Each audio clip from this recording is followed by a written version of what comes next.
Okay, so the rise of Twitter. Oh, Ella Bell, there you are. Hi, Ella Bell. Hi. Hey. Yeah, I know, there's still bones in there, but I'm not gonna go in. Hey, Ella Bell. So, we have Twitter, and then, like, the backbone of the internet going on in the inner workings. Gaming, streaming, Twitch became popular, and digital downloads of games. You no longer had to buy the physical soft. I mean, you could always download it, but it became more and more popular just to download a digital copy of your software. Subscriptions. Early we had GameFly, which was kind of like Netflix, which Netflix started out as door to door. They would mail you the DVDs. I heard even in the early days you could get a VHS. I'm not sure, but you would get the DVDs in the mail for Netflix, and then Blockbuster online. Before the Blockbuster stores went out of business, you can get the DVDs in the mail for Blockbuster, but they only lasted a couple years. They might be still around though. Probably rent them, because what are they going to do with all their DVDs? And they probably have streaming now, but Netflix just became a juggernaut through streaming. But it got all the subscribers with the DVD rentals, and then they just pivoted with their brilliant marketing. There's tons of cash. They were able to get a bunch of millions of new subscribers for streaming. And then we had Disney Plus, like the first big rival for Netflix, Hulu as well, some others.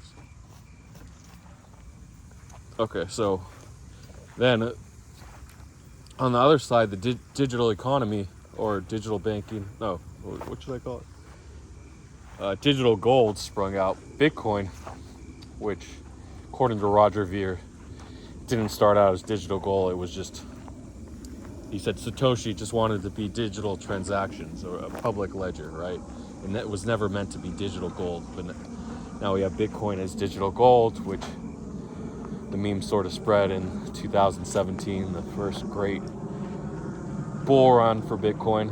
And then even further with the institution memes in 2020, 2021. Michael Saylor, of course, even Elon Musk and Tesla buying $2 billion in Bitcoin. Or it peaked at $2 billion, I don't know. So,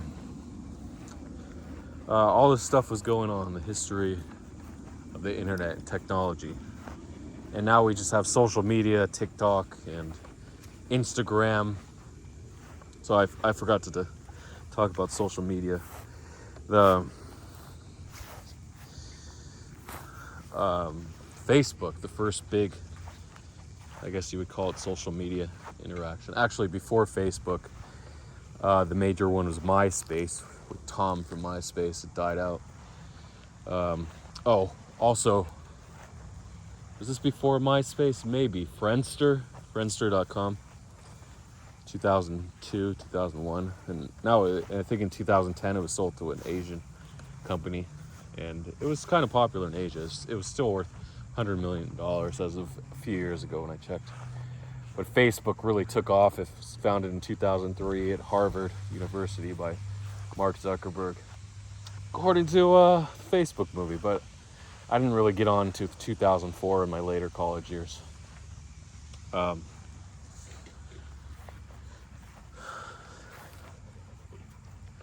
And it was interesting. Just like the way you buy meme coins, because they tell you it's going to make money. You got on Facebook and you added friends and did this because that's what everybody else was doing. They said, you must get on Facebook. But now it's, you must buy this meme coin. You must make money off it. And it sort of converted what matters in life now. Before it was getting as much friends as possible, and now it's buying as many meme coins as possible, making as much money as possible. So it's a dogfight, really. Right now, there's a battle between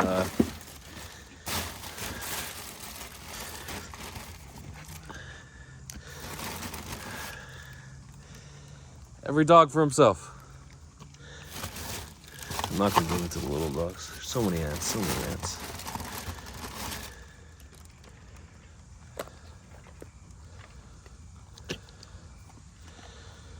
Oh, so many ants.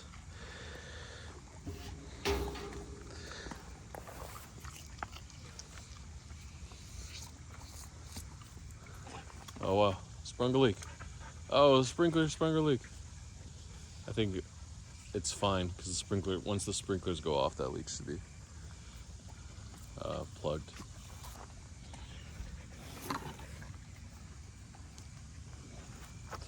So the video game giants, Nintendo, Sega, Sony, Microsoft, introduced the Xbox, I think in 2001, their first gaming platform.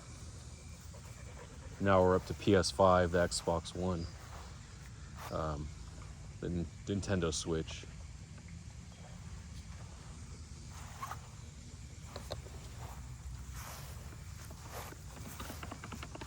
Oh, and I forgot about mobile gaming, app gaming, iOS. The big one's iOS, which is Apple, and Google Play, which is Android. Or I should say Android is Google.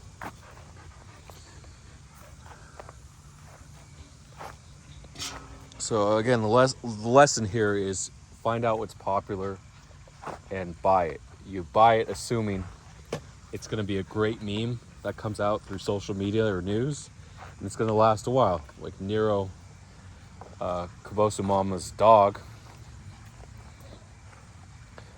After Kabosu died, I think in May or June. So now we have, I think May 24th. I'm not sure exactly. We have a vlog about it. But they're like, this is a huge meme. Remember Shib? This is the next Shib. Look at Nero.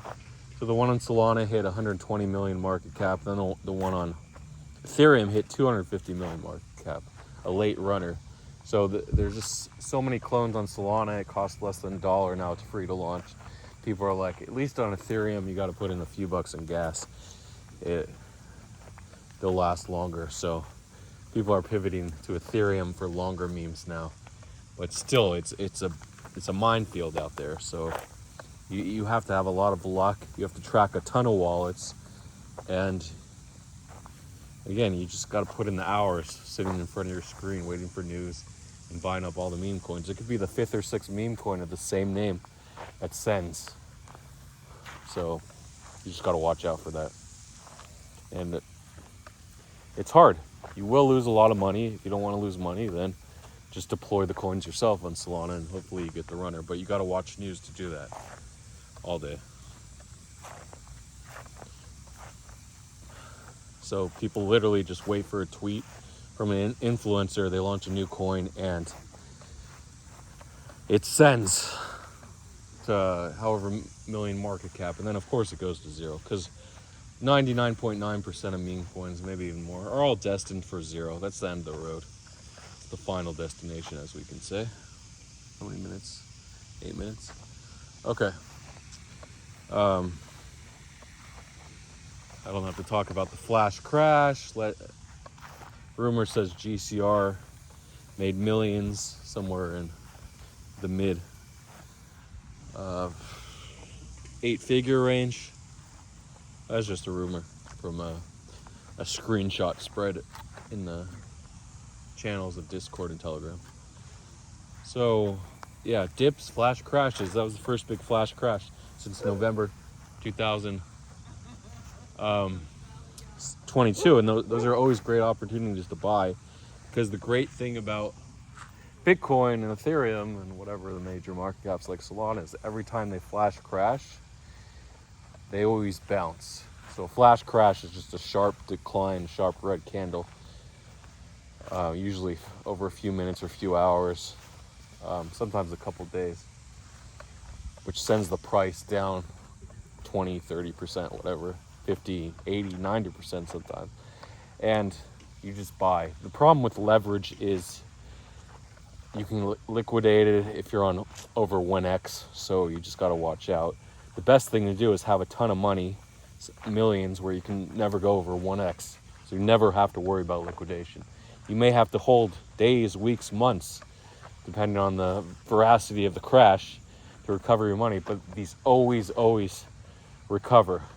Not necessarily to new highs or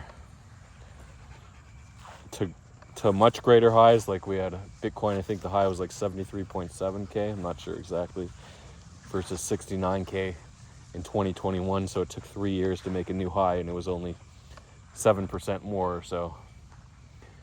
But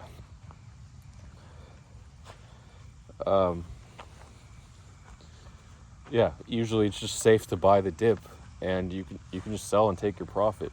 You put say you have $1 million in the exchange, and you buy the dip, and you can sell it 10 or 20%, make a quick 100 or 200,000. I'm not talking about leverage. I'm just talking about buying at 1x. But most of the liquidity is on perps, so you have to sort of be willing to put your money on perps and use leverage, but not over 1x, which is really, really hard to do, right? If it's a news trade, you can go 10x or so. But you definitely don't want to get liquidated just gambling on the dip on a flash crash, because you never know where the bottom is. You could DCA too. Say you bought it 2600 Ethereum, 24, 22, 21, or I think it hit like 2067, I don't know, 2053.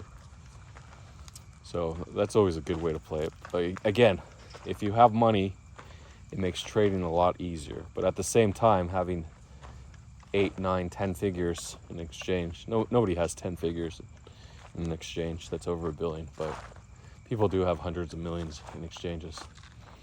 Actually, I think Justin Sun may have over $1 billion in some exchange. So he was the owner of Poloniex and Obi. But he said he sold his stake, but we don't know for sure. Part 3, we will do a part 3 here. But again, you have to have nerves of steel just to ape your portfolio, even at 1x, and have it drop 30%. But as we've seen time and time again, it always recovers, which is great. Okay. Part 3, talk about life a little bit.